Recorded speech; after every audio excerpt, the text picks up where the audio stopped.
Hi and welcome.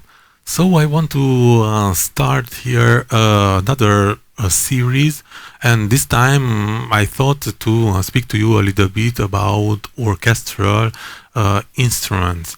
It's not just related to orchestral cinematic whatnot compositions, but orchestral instruments we can use it today in multiple genres. And this is why today I want to start, for example, with the string section, because the string section is used in multiple genres. I mean, we can use it in hip hop music, pop music, electronic music, even in rock music. So it's not related just for one genre. And string section, the majority of the time it can be overwhelming and a little bit complicated. And plus I wanted to start to speak a little bit about instruments that I'm using, because I know, for example, for orchestral sampler libraries, I know it's Thanksgiving and Black Friday is coming, and I think we are doing the same thing. We are saving for this moment, because Thanksgiving and Black Friday,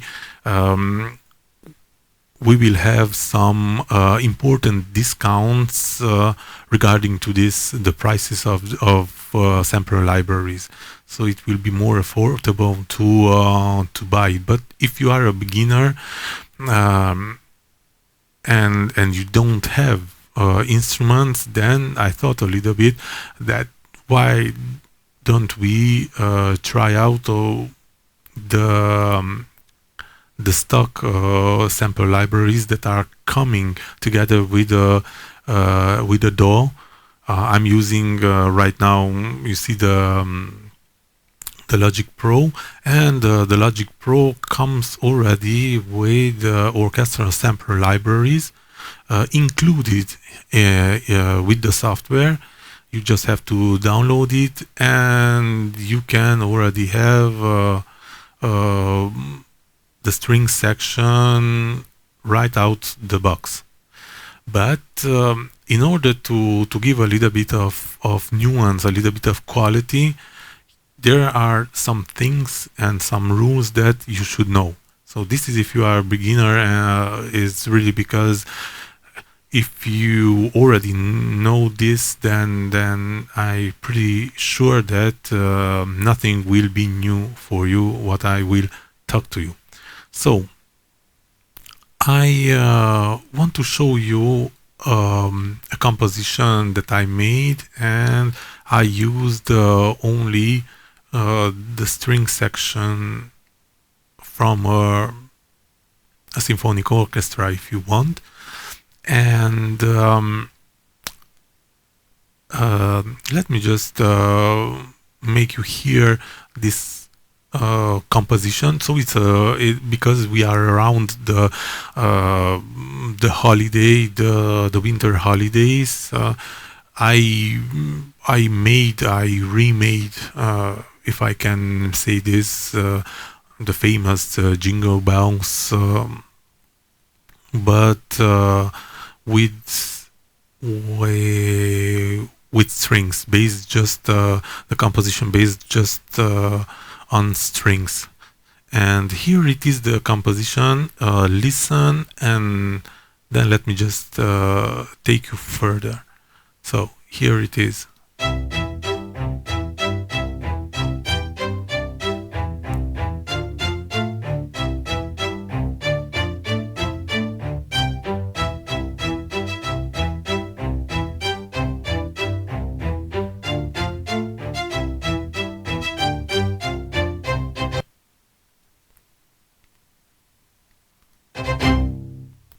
So what you heard is what you are getting from the beginning.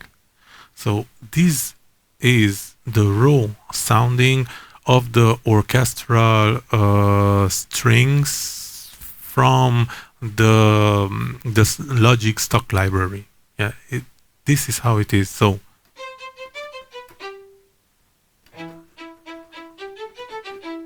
this is how it is. This is really not surprise. This is yeah.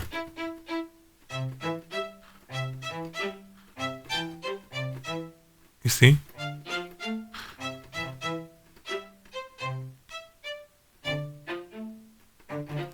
So this is really the there's nothing on it. So the rule number one, what I'm doing with orchestral libraries, I'm trying always the instrument to put in the same space and give them a space. For this in Logic, but you can have, if you are having another DAW, you can do the same thing.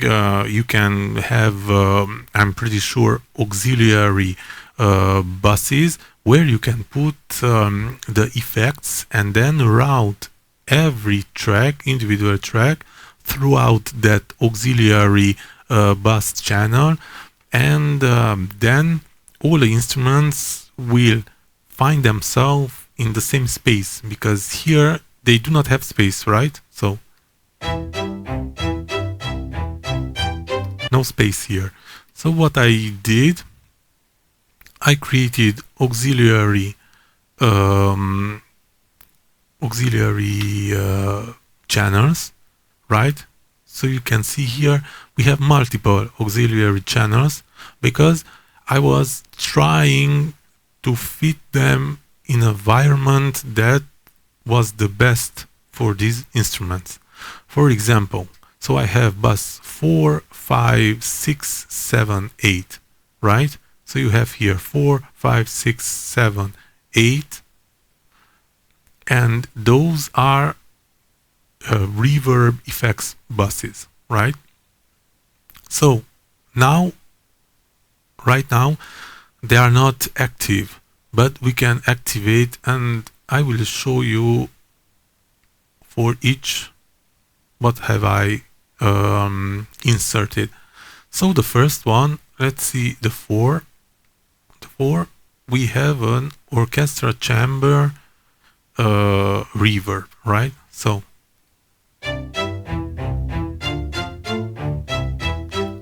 if you are listening, there's nothing, right? So let me just do something, select all of them like this, and now I will activate the 4, right? So this one.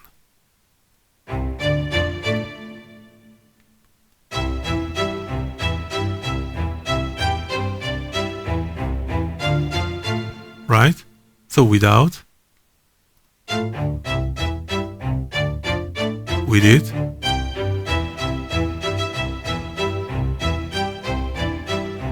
can you hear the difference? So how is it like this, right? Without,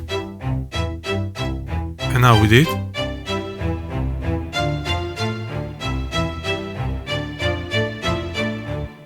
But I was not sure if this one is really enough or it's nice for my composition. So what I did, because this is the 4, right? So I went and I tried the 5th one also. Let's see the 5th one. The 5th one, this one, is film music hall or concert hall.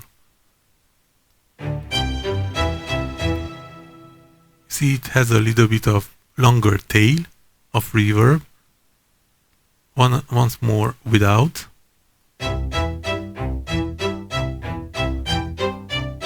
This is raw, without anything, without no space.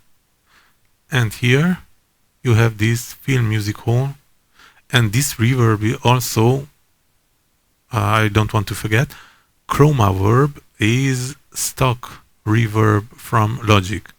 So instruments you are buying together with the DAW, and this reverb also comes together with the DAW.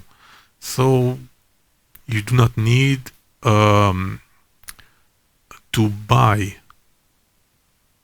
the reverb separately or the strings.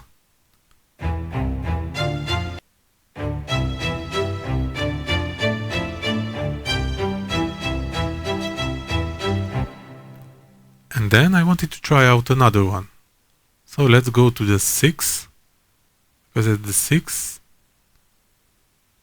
I wanted to try out this one, orchestra hall, concert hall. Let's see this one. So let's first without. Now we did.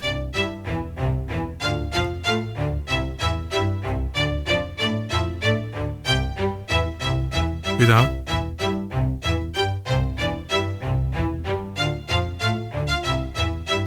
So this is very discrete one. So it's a discrete one. It's not that huge reverb, right? Then 7th. On the 7th, let me just check what I have. Emotional piano space, synth. Let's see how this one sounds. So without. Now we did.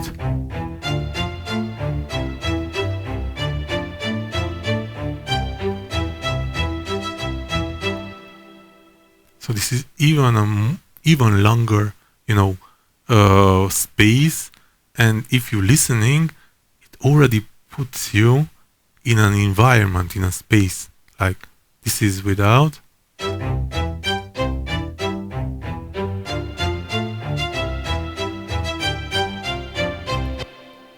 Right?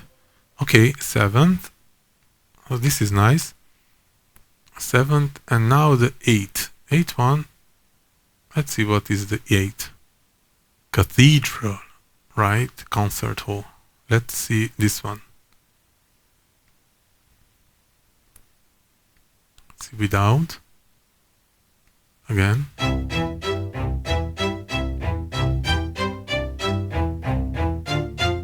Now we did.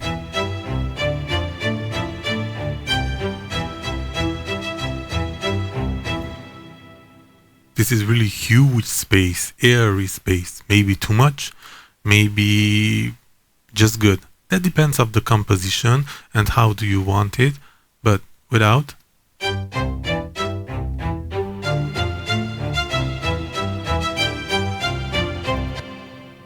Right?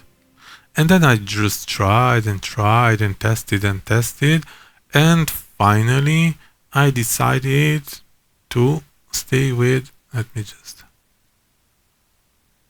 show you. I decided with this one too.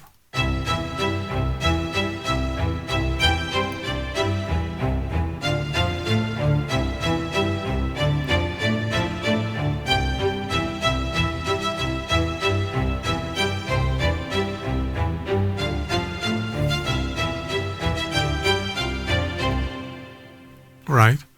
Now let's get to inside of these tracks and just show you what each of them means, like what each section is playing. Now,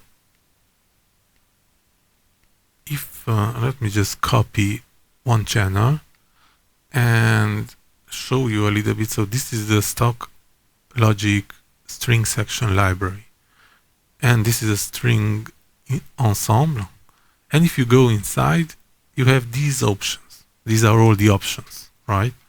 So you have small section, disco, strings, singer, songwriter, string ensemble, violin 1, violin 2, violas, cellos, and double basses.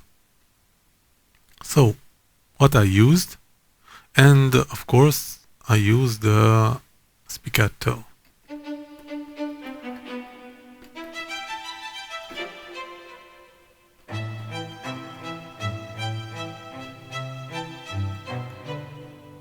And yes, so I used the spiccato version because I thought that it has multiple ways of using it.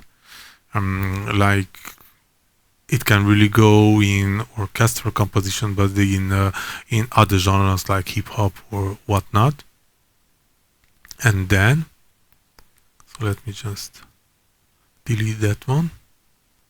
So first I have the string ensemble with the spiccato and is playing this part.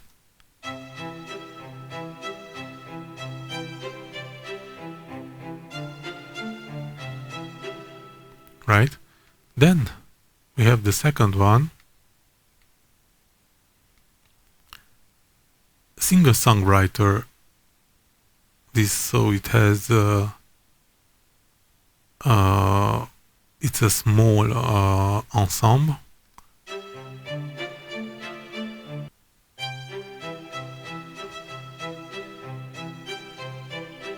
So it's not really the same as it was the other one. This is why both were working fine.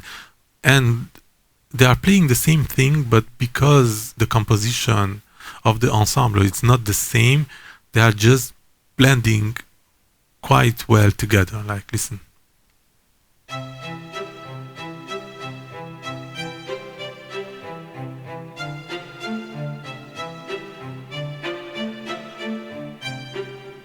And then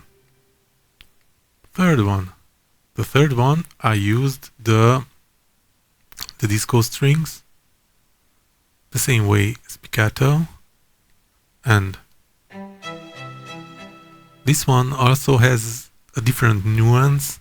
It's a little bit different than those two that we heard before, and it's playing the same thing, but now listen with 3. Obviously there's a volume rise, but it's not just a volume rise, because it's really those little harmonics and nuances that are important to make it even brighter, fuller, and it just gives a feeling of airness. Like, listen.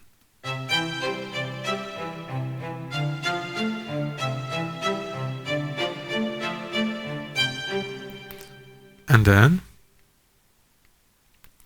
we have the fourth. This is the violin one. I can already see this is the violin one, as I showed you here. So we have violin 1, 2, violas, cello, and double basses, right? So violin 1, spiccato, okay.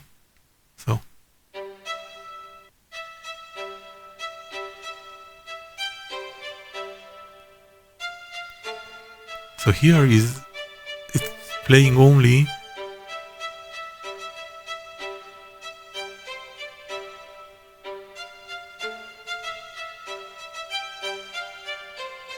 the right hand part, if you want, or the solo part, and just sometimes is doubling down.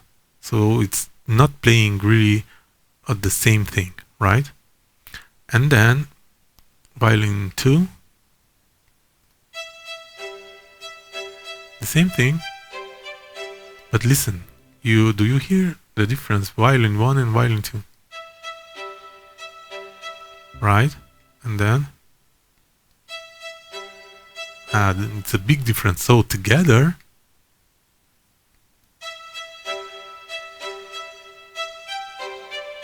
they just sound amazing, right? Great together. And then I have the violas, and the violas here, this, because the violas, you see, are playing already a part of the so-called left hand part, which is closer to the bass, but it's a mid-range, right? And then we have the cellos. The cellos, because I have opted to give them 2 parts. Like the first part, they are playing this.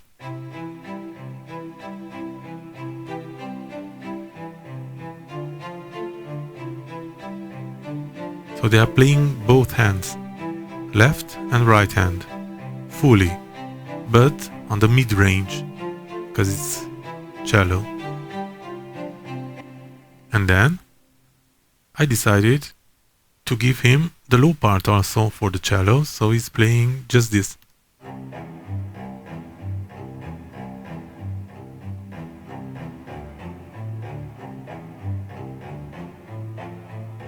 Almost we can say it's the bass, is the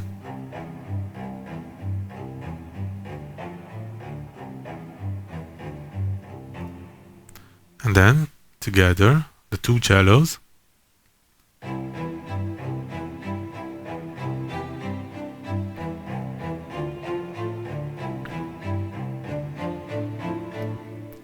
And finally we have the bass, right? The double bass. The double bass, again, I created two, so I layer down. So this is the up part, if you want, of the bass.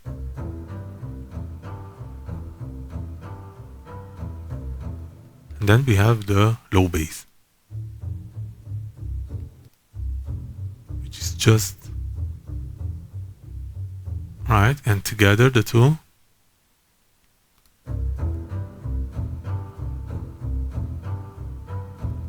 And then finally, so we have all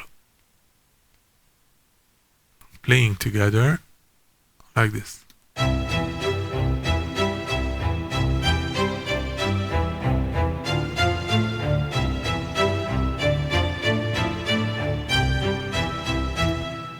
So this is the technique generally that I'm using.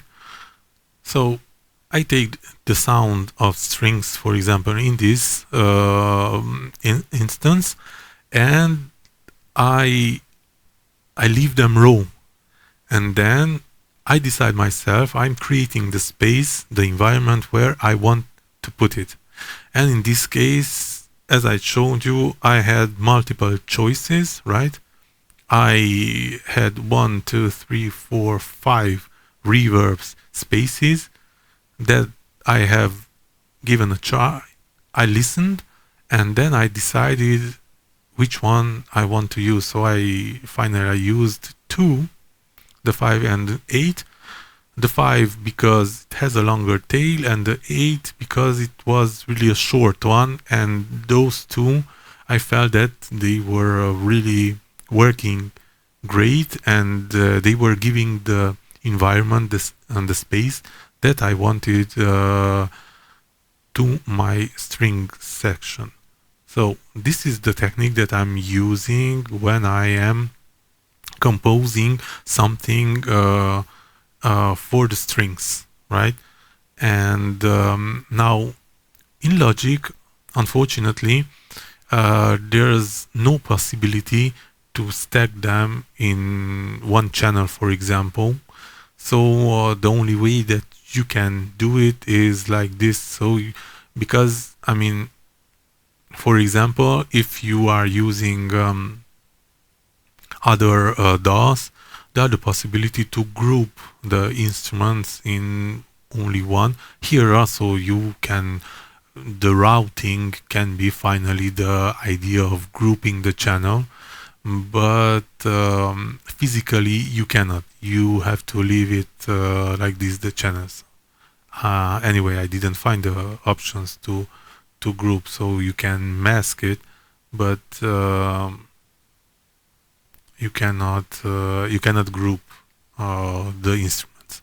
But anyway, this is the technique that I'm using. I hope this was informative, and in the next episode I will show you, because I have the same thing with Native Instruments Session Strings Pro 1, Pro 2, and then the Symphony series, the strings from them. But that I will show you in the next episode. This is now. This is for now. I hope this was informative. Thank you for watching, and definitely see you next time. Bye.